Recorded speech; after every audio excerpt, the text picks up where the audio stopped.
Bonjour, je m'appelle Louis Fradette, je suis directeur du département de génie chimique à Polytechnique Montréal. Je suis ici pour parler de la plateforme carbone-hydrogène que Polytechnique est en train de mettre en place dans l'Est de Montréal. Et l'objectif de cette plateforme-là, c'est de faire la démonstration intégrée de la capture, de la conversion du CO2 et aussi en parallèle un élément important qui est la production d'hydrogène.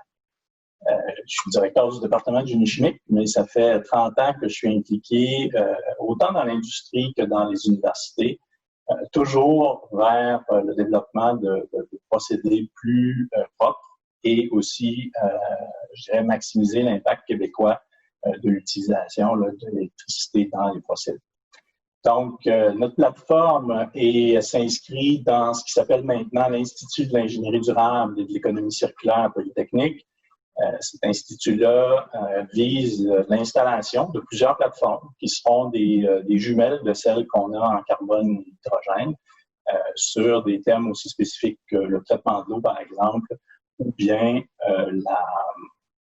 le traitement des minerais. Donc, nos activités visent maintenant donc à développer ces plateformes-là et surtout à offrir des portes de sortie rapides pour la recherche, on va dire à un niveau de développement plus élevé, ce qu'on appelle des DRL. Donc, offrir des portes de sortie rapides pour la démonstration puis éventuellement la commercialisation à travers les plateaux ou les plateformes qui représentent les plateformes qu'on met en place.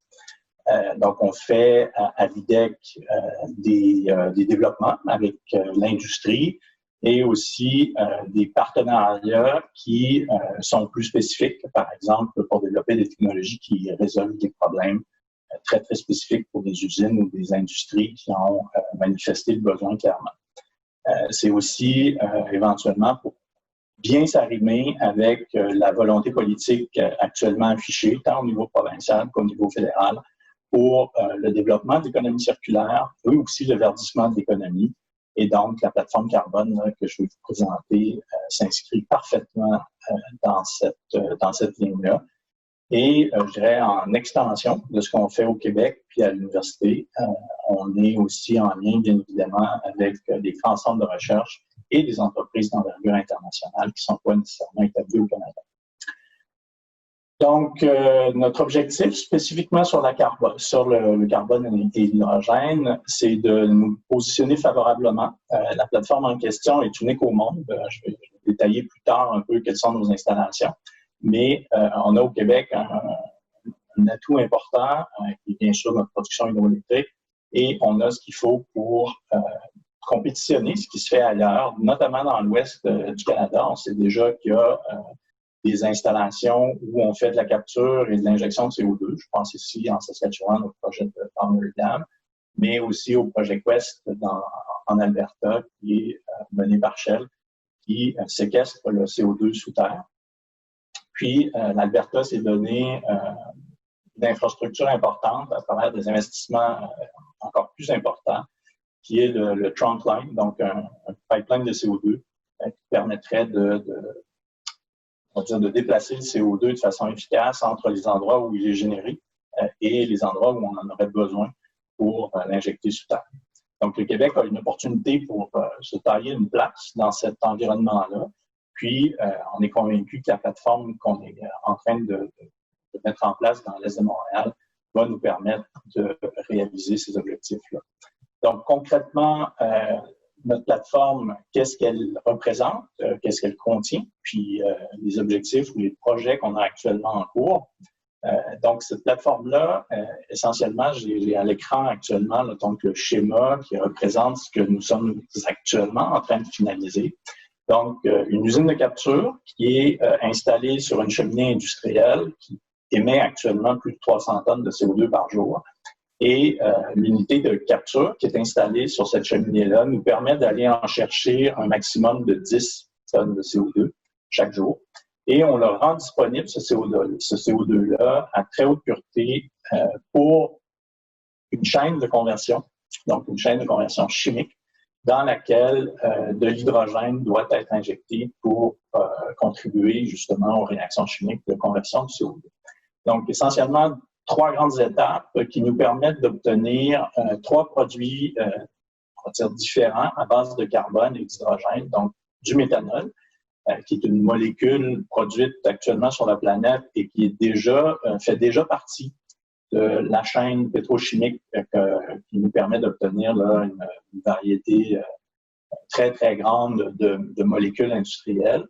Puis, de son acronyme, le DME ou le diméthyléther, qui est un produit dérivé du méthanol, qui est finalement juste une évolution du méthanol, qui est une seconde molécule qui a aussi un potentiel pétrochimique important et qui peut, dans sa forme la plus simple ou son utilisation la plus simple, remplacer le propane dans les carburants. En fait, quand le propane est utilisé comme un carburant. Et on se souviendra là, que l'an passé, le Québec avait vécu une période au cours de laquelle le propane qui vient de l'Ouest canadien n'était plus accessible en raison de problèmes d'approvisionnement. Donc, ça offre une porte de sortie intéressante là, pour rendre le Québec totalement indépendant des marchés du propane. Et une seconde voie importante de conversion du CO2, c'est de produire ce qu'on appelle des carburants synthétiques.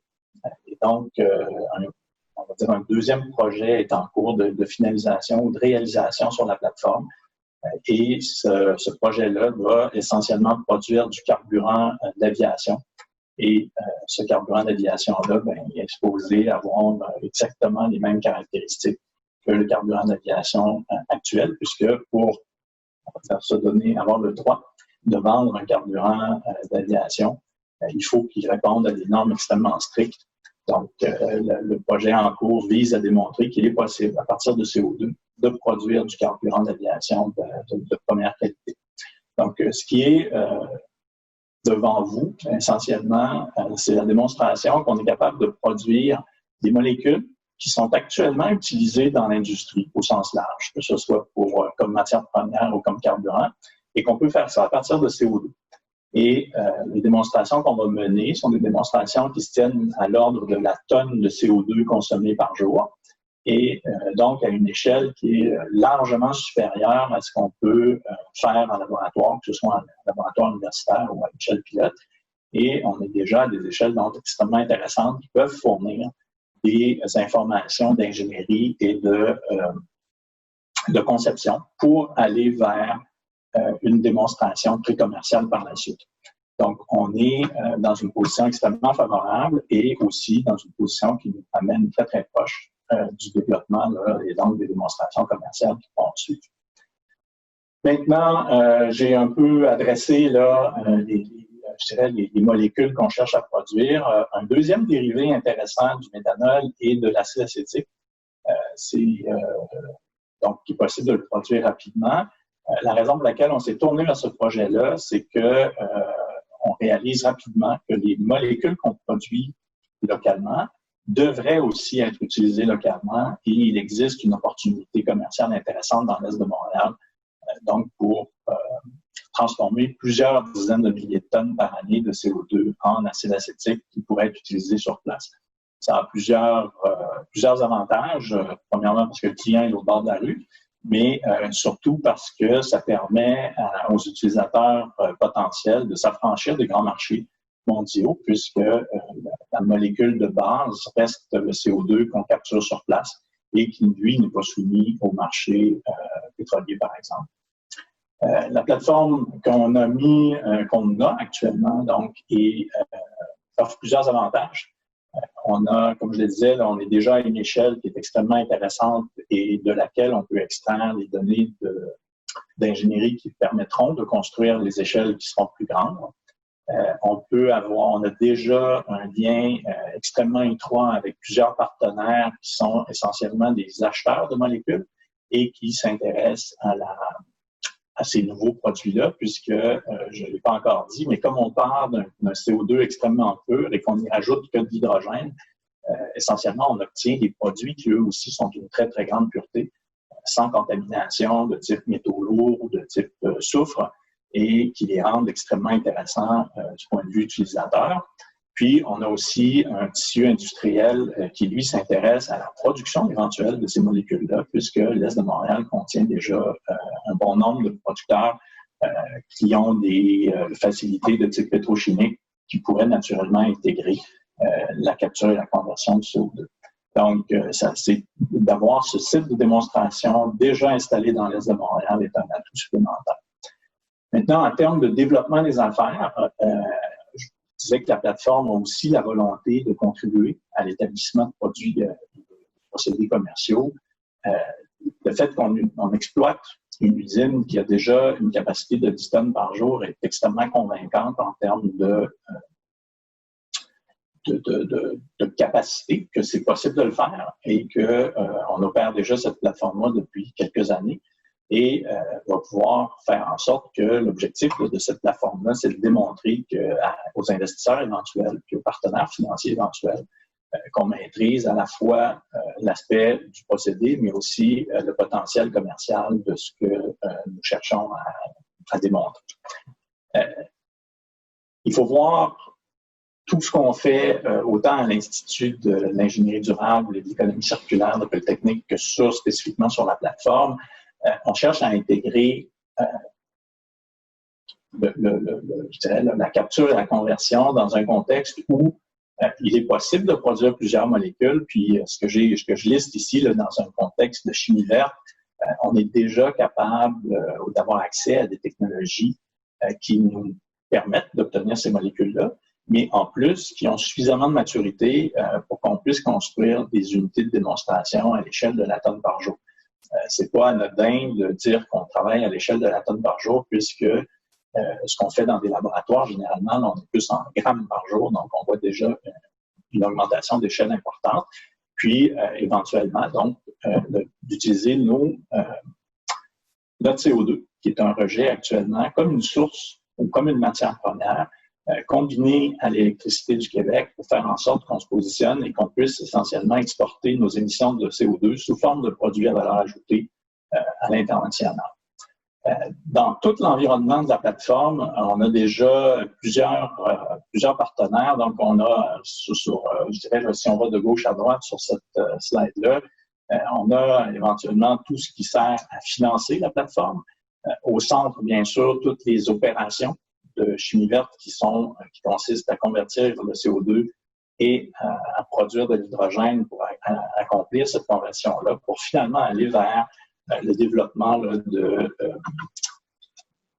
de l'échelle, puis l'établissement de procédés de démonstration à grande échelle avec des partenaires qui sont essentiellement des partenaires qui, comme je le disais, sont des acheteurs de molécules.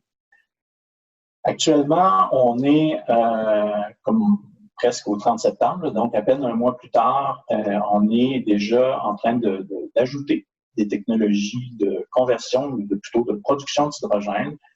Ces technologies-là ont un avenir extrêmement prometteur. Elles ont en plus la beauté de provenir du Québec. Et on regarde aussi là, à concrétiser l'utilisation du méthanol en acide acétique avec l'utilisateur qui est actuellement là, installé et qui a une usine de production dans Montréal-Est. Finalement, on a d'autres partenaires actifs avec lesquels on est littéralement à négocier les contrats de partenariat, autant pour le diméthyléther que pour l'acide acétique, mais aussi avec le potentiel de réduire les émissions reliées à une aciérie, qui est un partenaire qui, lui, s'est manifesté depuis le début et avec lequel on est en train de finaliser une démonstration à grande échelle. Puis finalement aussi, donc Suncor, qui est notre voisin dans l'Est de Montréal, mais qui a aussi des activités qui cherchent à fabriquer des carburants renouvelables. Donc, ce qu'on fait sur la plateforme nous intéresse directement. Puis finalement, officiellement, la plateforme supporte 2 zones d'innovation du ministère de l'Économie et de l'Innovation du Québec, donc celle de Montréal-Est et celle de Bécancour, qui sont 2 plateformes, ou 2 plutôt zones d'innovation qui visent à la réduction des GES, des gaz émetteurs. Donc, cette plateforme-là, concrètement, c'est une usine de 10 tonnes de capture de CO2 par jour à laquelle on va adjoindre 2 petits modules de conversion. Tout ça, l'usine de capture est déjà installée, elle a déjà démontré sa capacité et les 2 modules de conversion, celui de méthanol, devrait être terminé d'ici à peine quelques semaines et installé pour démonstration cet automne, alors que la production de carburant d'aviation la démonstration devrait se faire en mars ou en avril, étant donné que l'opération en hiver de ce type de procédé-là est un petit peu trop risqué pour qu'on prenne la chance de briser des équipements à cause du froid. Donc, sur ce, je vous remercie. Puis, ce sera un plaisir éventuel de vous entendre. Si vous aviez des questions à me poser, vous pouvez toujours me contacter directement. Je vous remercie.